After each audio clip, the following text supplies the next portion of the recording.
Hello everyone. সকালের পরিবেশটা সত্যি অনেক বেশি সুন্দর থাকে। ঘুম থেকে উঠে বাহিরে এসে কিছুক্ষণ দাঁড়িয়েছিলাম। তারপর রুমে যেয়ে ফ্রেশ হয়ে রেডি হয়ে নাস্তা করতে বসে গেছি। আজকে নাস্তায় ছিল হচ্ছে রুটি আর আলু ভাজি। আলু ভাজি দিয়ে রুটি খেতে আমার বেশ মজাই লাগে। দেন নাস্তাটা কমপ্লিট করে অফিসে চলে যাচ্ছিলাম। আমার মেয়ের ফার্স্ট সেমিস্টার এক্সাম শেষ, এজন্য স্কুলটা ছুটি ছিল। আর আজকে ফ্রাইডে এমনিতেও ছুটি, এজন্য সকালে খুব একটা তাড়া ছিল না।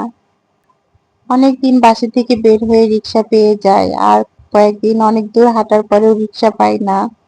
আজকে একটু তাড়াতাড়ি রিক্সা পেয়ে গেছি, তারপর অফিসে চলে এসেছি।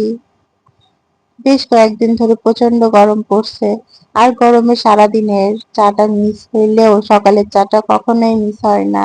আমি আর আমার কলিগ বসে চা খেলাম, আর খেয়েছিলাম হচ্ছে এই রোলটা, সবজি রোল। কিন্তু এই রোলটা সাইজ আগে অনেক বেশি বড় ছিল, আর দিন দিন মনে হয় অনেক পিচ্চি হয়ে যাচ্ছে। আগেই তো বললাম ওই দিন ফ্রাইডের একটা ব্লগ ছিল, এই জন্য দুপুরের খাবারে আম্মু অনেক আয়োজন করেছিল। সাদা পোলাও, সাথে ছিল রোস্ট, আলু ভাজি, গরুর গোশ আর দই। এগুলো দিয়ে আমি আর আমার কলিগ অনেক মজা করে খেলাম। এমনিতে আমার আম্মুর হাতের রান্না সবসময় অনেক বেশি মজা হয়। আমার কলিগ একটা ফিঙ্গারিং করেছিল, ওর হাতগুলো চিকন, এজন্য আমার হাতে পড়ায় বলছে, আপু তোমার হাতে অনেক বেশি সুন্দর লাগছে। এটা নিয়ে বেশ কিছুক্ষণ অনেক মজা করলাম।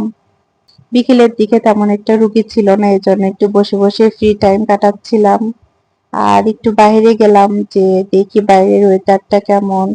শুক্রবারের দিনের জন্য দোকানপাট সব বন্ধ ছিল, খুব একটা লোকজন ছিল না রাস্তাতে।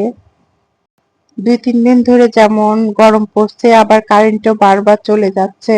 প্রায় 1 ঘন্টা পর পর লোডশেডিং হচ্ছে। এই জন্য অফিস একটু তাড়াতাড়ি ছুটি দিয়ে দিছিল। আর আমার কলিগ বলল, আপু তাড়াতাড়ি অফিস ছুটি হয়ে গেছে, চলো আমরা একটু স্টেশনের উপরে যাই। পরে ওখানে যেয়ে দেখি মাটির জিনিসের একটা দোকান, আর আমি ওখানে যেয়ে একটু ভিডিও করে নিলাম। জিনিসগুলো সব সুন্দর লাগছিল। এখানে রেগুলার ইউজের সব থালাবাটি, কাপ সবকিছুই ছিল।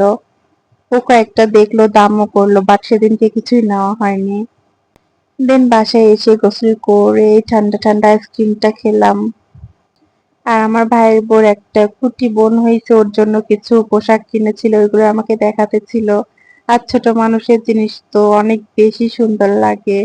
মাশাল্লাহ, ড্রেসগুলো অনেক কিউট হয়েছিল। পরে এগুলো একটু ভিডিও করে নিলাম। আর এই যে আবার লোডশেডিং হয়ে গেছে 1 ঘন্টা পর পর। আমার মেয়ে বসে কার্টুন দেখছিলাম, ওইটারও একটু ভিডিও করে নিলাম। আজকের ভিডিওটা এই পর্যন্ত, দেখা হবে নেক্সট কোনো ভিডিওতে। সবাই ভালো থাকবেন, আল্লাহ হাফেজ।